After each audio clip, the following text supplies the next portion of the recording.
Hey, good afternoon. It's Thursday, October 22nd. Yeah, it's afternoon. Coming late today, but still good to be here. And Lord willing, we'll see you tonight as well. Continue looking at chapter 8 in Proverbs. And there's this appeal that's given to us, as we've been talking about. The woman of wisdom calls out to each of us to embrace her wisdom. Looking again at verses 34 and 35. Blessed is the man who listens to me, watching daily at my doors, waiting at my doorway. For whoever finds me finds life and receives favor from the Lord. So this posture, this stance of the wise person is someone who eagerly listens for the voice of the woman of wisdom. We find it in the Word of God, but we also find it in applying the principles from the Word of God. And do we love those things? Because the picture here is someone who is standing and waiting, eager to come in, eager to pursue. It's a beautiful thing that we're seeing happening here. It's an encouraging thing that we see to us. And that's what I want us to focus on. For whoever finds me finds life and receives favor from the Lord. Okay, let's try and make this something that is practical and maybe has an edge to it. Because the Proverbs talk about a wise person loving a rebuke, desiring a rebuke. For example, in chapter 15, we read this: one who listens to life-giving rebukes will be at home among the wise. And then following the theme of Proverbs 8, anyone who ignores discipline despises himself.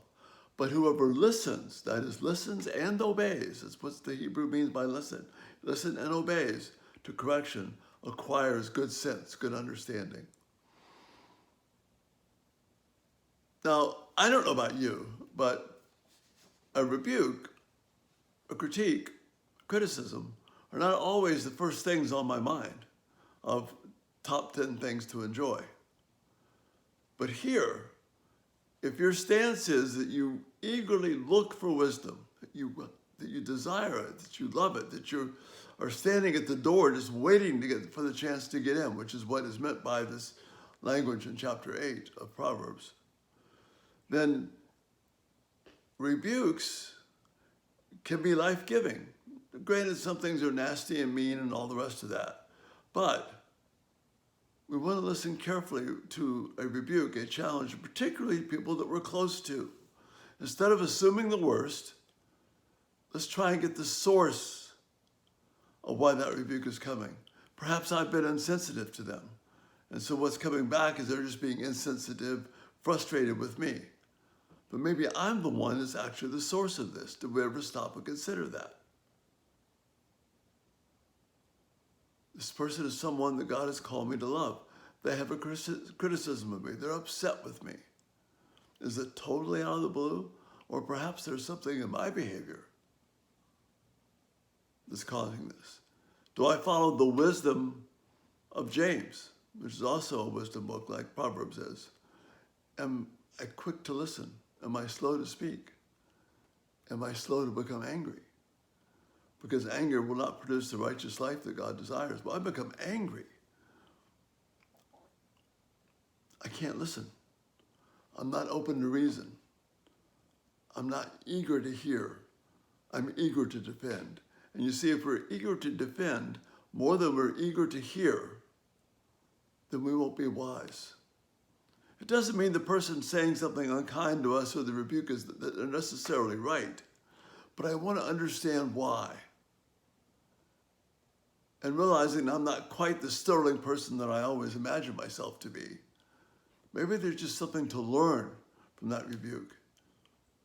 Maybe I can gain ground in a relationship and draw close by listening to something that's hard to hear. See, wisdom, I'm eager to hear and learn.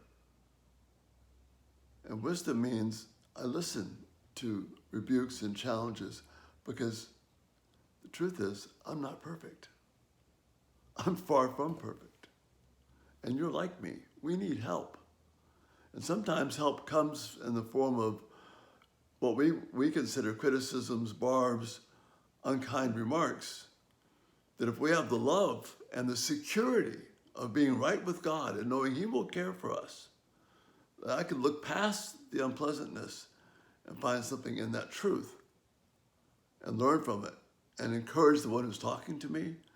And I remain secure. I don't have to be defensive because I know I am secure with God. I know He's paid the penalty for my sins. I know that He is my advocate. So I don't have to take care of myself in this situation. I have to listen and learn. And that's the best way I could help that person. Instead of continuing to frustrate them and aggravate them, maybe we can cut off the future aggravation by listening to that rebuke and let it bring life to both of us. Just another way that we can be eager to hear the wisdom of God, even when it's unpleasant. How much do we want to pursue wisdom? It's a hard question, but it's the one that I have to ask every day. I pray you will too. Lord willing, we'll see you tonight. Again, thanks for being here today. Have a great day. Bye-bye.